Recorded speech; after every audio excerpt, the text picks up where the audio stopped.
वफाकी वज़ीर दाखिला मोहसिन नकवी ने तेहरान में ईरान के सदर मसूद पज़ेश्कियान से मुलाकात की, जिसमें बाहमी दिलचस्पी के उमूर, पाक ईरान ताल्लुकात और दो तरफ़ा ताउन पर तबादला ख्याल किया गया। वफाकी वज़ीर दाखिला मोहसिन नकवी ने ईरानी सदर को इसराइल के खिलाफ जंग में अजीम फतह पर मुबारकबाद पेश की। मोहसिन नकवी ने कहा कि ईरानी सुप्रीम लीडर आयतुल्लाह खामनाई की दानिशमंदाना इक़दाम, क़यादत और बेहतरीन हिकमत अमली ने जंग में फैसला कुन किरदार अदा किया, जो उम्मत मुस्लिमा के लिए बाइस फ़ख्र है। पाकिस्तान ने ईरान पर हमले की हर फोरम पर मजम्मत की। पाकिस्तानी पार्लियामेंट ने सबसे पहले मजम्मती करारदाद मंजूर की और ईरान के अपने दिफा के जायज़ हक की हिमायत की।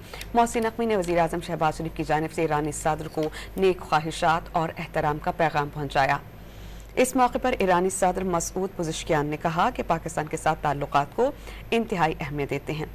जंग के दौरान पाकिस्तान की हिमायत को कभी भूल नहीं सकते। इस्लामी ममालिक के दरमियान इत्तेहाद और हम आहंगी नागुज़ीर है। सेहूनी हुकूमत मुस्लिम ममालिक के दरमियान तकसीम और कमज़ोरी पैदा करने की कोशिश कर रही है, इसलिए इस्लामी ममालिक के दरमियान इत्तेहाद और हम आहंगी इंतहाई नागुज़ीर है। ईरानी सदर ने पाक ईरान दो तरफ़ा ताल्लुकात पर इत्मीनान का इजहार करते हुए ताउन के फ़रोग़ के लिए सिफारती तबादलों और तामीरी मुकालमे की अहमियत पर जोर दिया।